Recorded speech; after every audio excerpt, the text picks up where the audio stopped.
imposible que es muy difícil encontrar a un cubano que no tenga un poquitico de ritmo.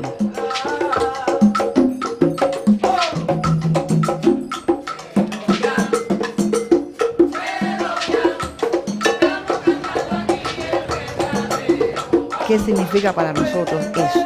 Eso es vida. Es nuestra historia. Magali Rolando is a piano teacher who lives in Havana, the capital city of Cuba. She eagerly teaches the younger generation about the roots of Cuba's music. Music lies at the heart and soul of every Cuban. It originated mostly from Africa by those who were brought and enslaved centuries ago on this Caribbean island.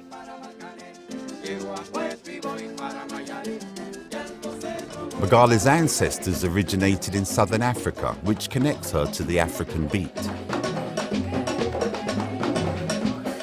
Besides teaching, Magali plays in a musical band led by 45-year-old Ramon Garcia, who creates his own music. Tenemos nosotros así guardado aquí África. En mi cabeza no pasa ninguna canción sin que yo no sienta un compás o un compás,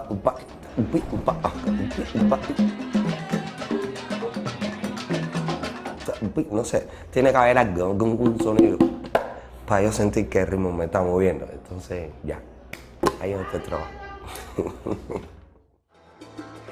Now songs and tunes are mixed with Spanish and pre-colonial indigenous origins as the enslaved embraced the tempo they found in Cuba when they first arrived.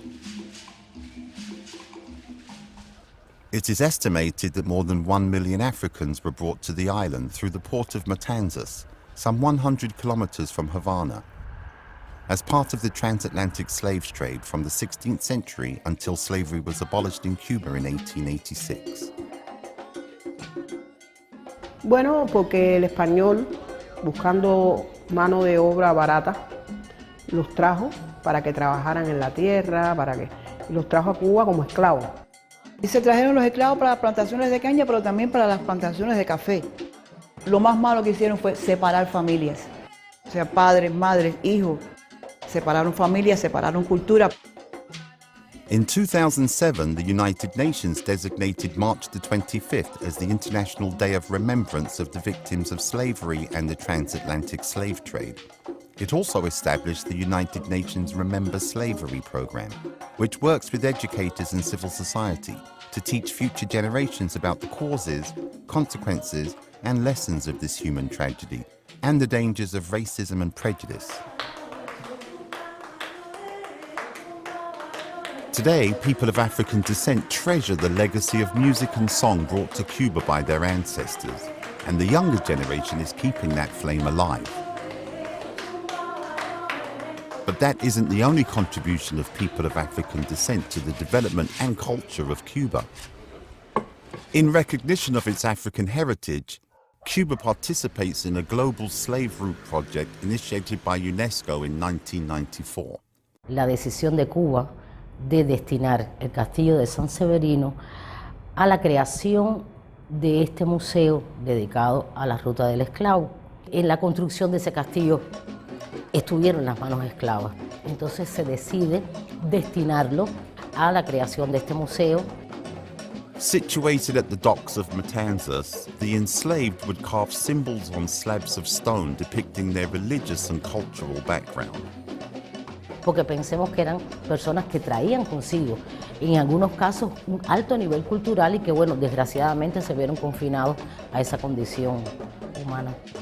Now a cultural heritage site, San Severino Castle documents the history of slavery through memorabilia dating back to the 16th century.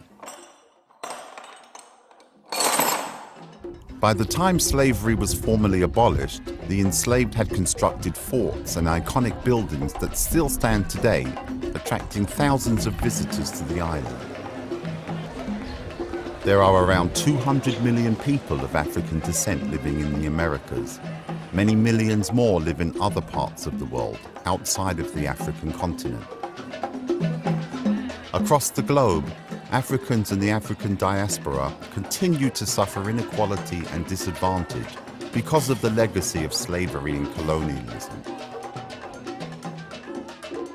In addition to the International Day of Remembrance of the Victims of Slavery and the Transatlantic Slave Trade, the United Nations has also set aside an International Decade for People of African Descent, which began in January 2015, to acknowledge their contribution to human history. The decade also recognizes injustices they endured while promoting and protecting their human rights.